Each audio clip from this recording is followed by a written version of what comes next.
Hello everyone, welcome to HM Studio. In this video we're going to be working on a bedroom scene and this will be our reference image.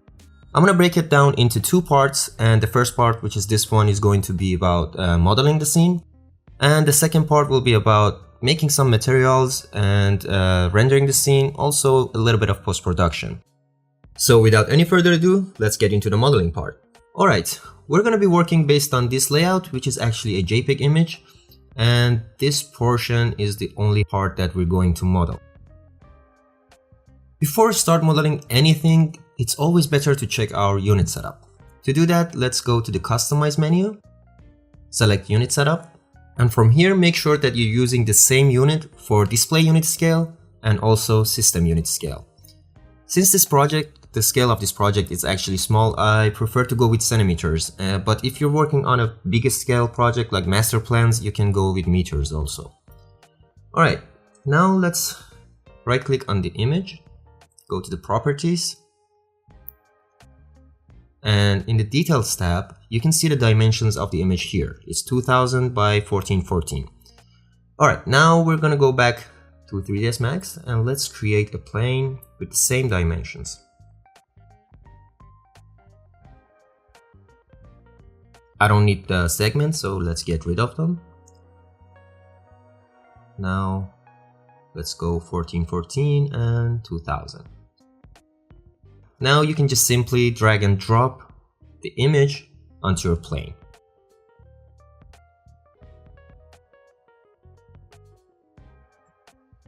Although the proportion of this layout is correct, but the real world scale is not. And to fix that, we have this scale helper right over here. So how can we fix that? As you can see, this helper is representing 10 meters in real world, and this portion is 1 meter. So let's go ahead and create a plane right on top of it. This part must be 1 meter, but it's actually 47 centimeters. Let's make a copy by holding Shift and just moving it down like so. Okay, now I'm gonna make this one 100 centimeters. Okay, let's adjust this position. Now we should group the layout and the first plane we created together. Okay, let's go to the Hierarchy tab. Select Affect Pivot Only. Now let's move the pivot to the corner of the plane, like this. Now if we decide to scale, rotate or move the plane, that would be our pivot point. Alright, now let's align these two planes together with your snap tool activated.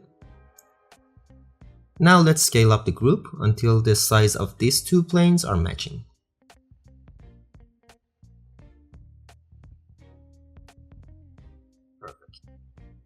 Now we have the real world scale and we can start modeling. Let's ungroup them and delete those two planes since we don't need them anymore. Now let's go to the Create tab, Shapes, and select the Line tool and start creating a line all around the room. Let's start from here. By holding Shift you can create straight lines. And let's create two vertices on both sides of every opening that we have, like that.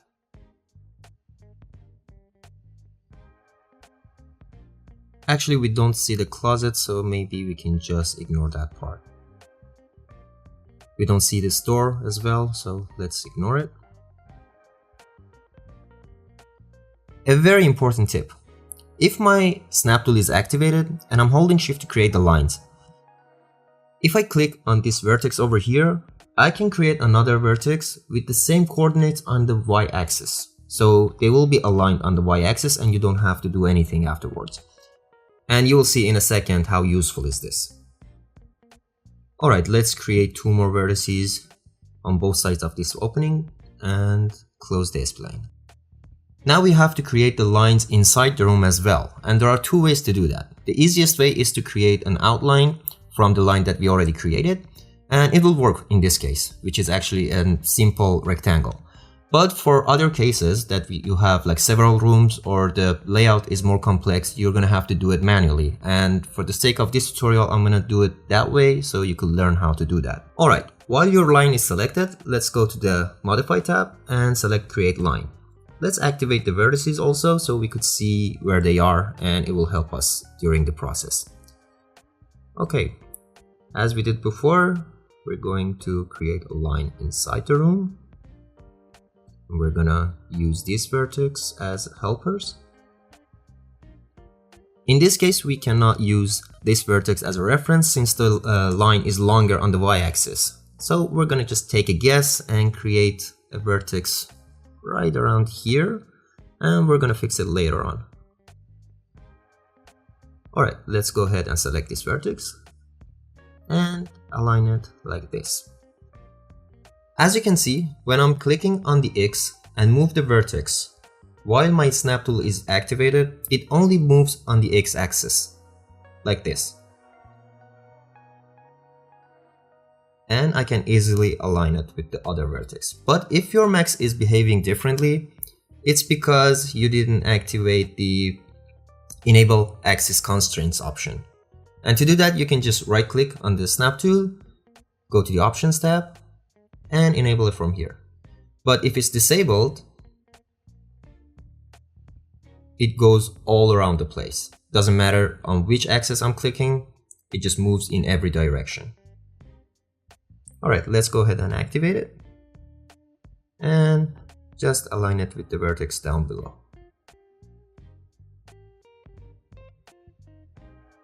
If we check the reference image, we can clearly see the terrace outside, so let's go ahead and create a line for that as well.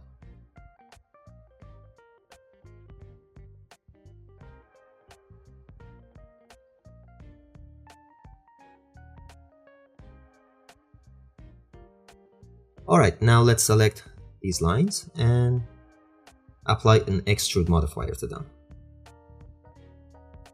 I'm gonna go with 280 centimeters. And just like that, we have the walls. For the next step, we can go ahead and model the ceiling and the floor.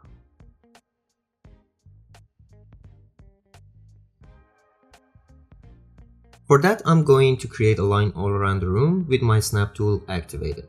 Or actually, let's create a plane. Like this. For the ceiling also, I'm going to create another one. Let's cover the walls as well. Now if we check the reference image, you can see that we have this gap here and also a little one over there, and I assume it goes all around the ceiling. To do that, we can just simply create a box. Let's go ahead and create one like this. I'm going to make it 20 centimeters. And let's add an editable poly modifier. Select the vertices and just move it on the y-axis by 20 centimeters.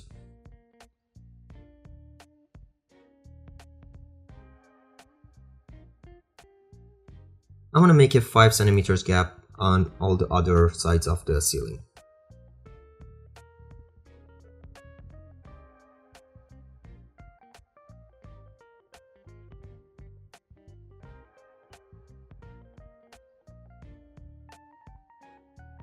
Now we can just create this opening. As you can see, the top part of this glass door is actually aligned with the ceiling.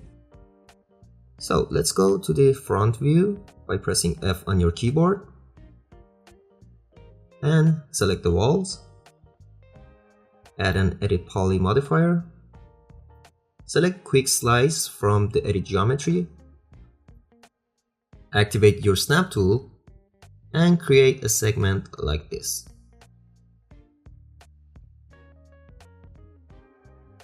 Now we can go ahead and select these two polygons, this one and the one behind that, and simply just click on the bridge and it creates the opening for you.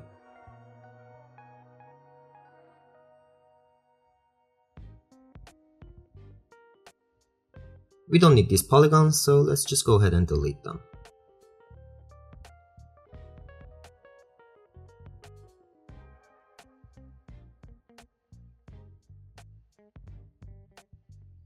This wooden floor is supposed to be continuous below the door as well. So let's go ahead and add an edit poly. Just create a segment by selecting these two and pressing connect. And with your snap tool activated, let's just align it with this side of the opening. Now let's select this edge, hold shift on your keyboard and just drag it to make a copy. Like that. Okay, we're done with this. Okay, we don't need this layout, so I'm gonna go and hide it for now. And let's go ahead and take care of this floor outside. And as you can see, it's separated into two parts. One part is like a concrete floor and the second part is some gravels. Now let's add an edit poly modifier to it so it turns into a geometry, and we can make a copy of this for the ceiling.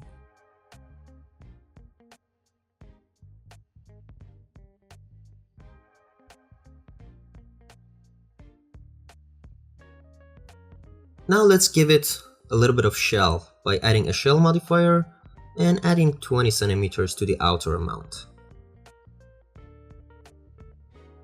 Okay. Now for the floor, we have these two parts as I said, and to create something similar, we can select these two edges and create a segment like that, and just move it to somewhere around here.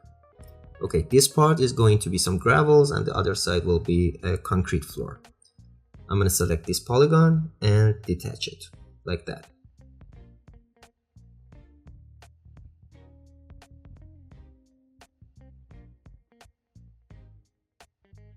As the next part, we're going to model these louvers. As you can see, it has like two profiles into each other and it's been divided horizontally and vertically. To create that, I'm going to the create menu. Let's go ahead and create a plane.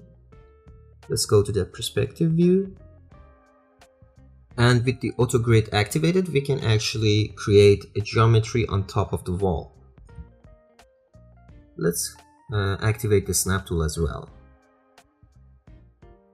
Alright, just create a geometry like that, and we can just move it towards this way, and we can align it with the division that we had. Alright, now I'm going to convert it to an editable poly so it's easier to modify. Let's select this edge and just make it a little bit smaller, like that. Okay, let's have a look at the reference image. As you can see, it's been elevated a little bit from the bottom part, and we have this gap up there as well. Now that I had the second look, I think we need to make it a little bit smaller as well. So let's go ahead and just move this edge a little bit to the left. Alright, now let's select these two and create two segments and just move them to the side with the pinch. Hit OK. Now we need another segment. Let's create one. We don't need any pinch, but with this slide tool you can just move it all the way down to there. It can go a little bit lower. Okay, we don't need this polygon. Let's select it and just delete it. Now let's go ahead and add a shell modifier and give it a little bit of shell, maybe 4 centimeters. Yeah, that looks good. I still need to move it up a little bit. So let's go to the edit poly, select vertices and move it up just like that. Okay. Now we can create another plane inside it with the snap tool and also auto grid activated, like that. Okay. Now we have to create the divisions. I'm going to turn it into editable poly and add this gap in the bottom part by moving up this segment. Alright. We have the same one on the upper part as well.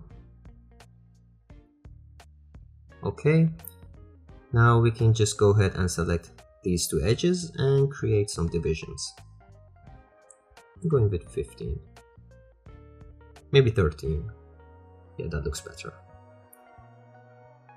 Now select all of these polygons and right click, select inset. We're going with by polygon option. And I think 1 centimeter is good enough.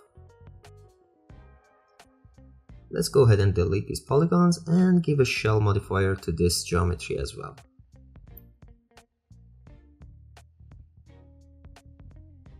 I'm gonna go with 2 centimeters for this. And let's make it sit right in the middle. Okay, I think we can attach these two together since they have the same material, and to do that I'm going to add an edit poly modifier and attach them just like that. So to do these divisions we need some helpers. Let's go ahead and select the edges. And since not all of these have the same length, it's better if we just go ahead and select one of these profiles like that and just create 3 segments, and we're going to use these as helpers. Alright, I'm going and create a box right over here.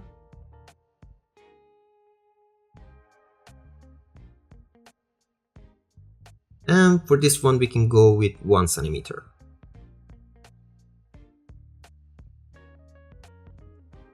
Now let's convert it to an editable poly and adjust its size by moving the vertices.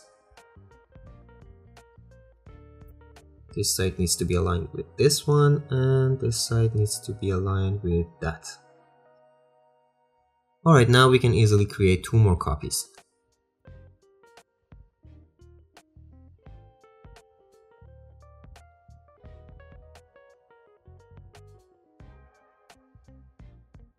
Now let's go ahead and attach everything together so we have a single element and we can make more copies of it. But if we check the reference image, we still need to create these cylinders as well. To do that, we can go to the Create menu, select Cylinder. With your AutoGrid activated, actually let me just isolate this. Alright, with your AutoGrid activated, you can just go ahead and create a small cylinder like that. We don't need the height segments, so let's just remove them. And let's just align it in the front view like that, and make a copy by holding Shift and moving it on the X-axis.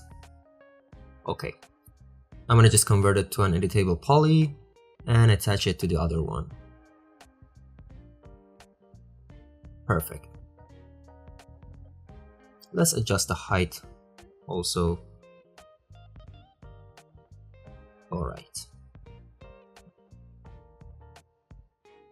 Now just like our reference image, we can just make some copies next to each other. So let's select everything.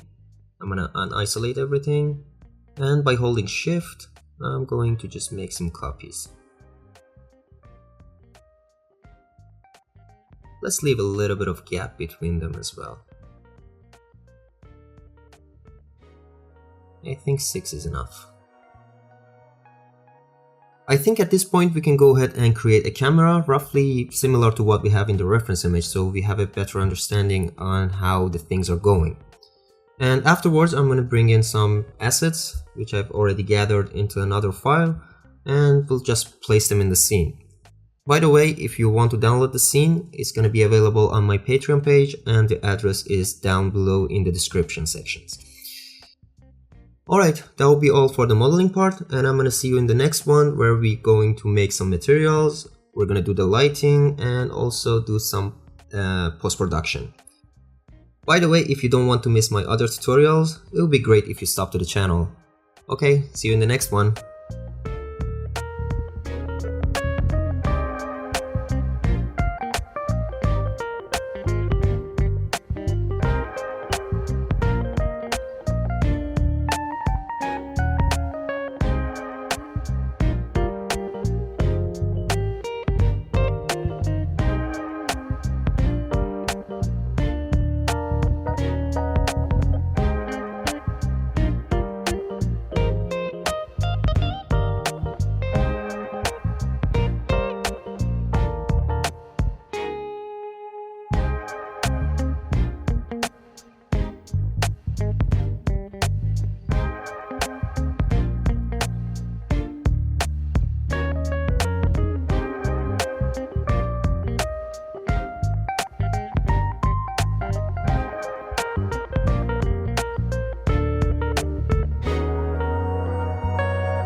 you.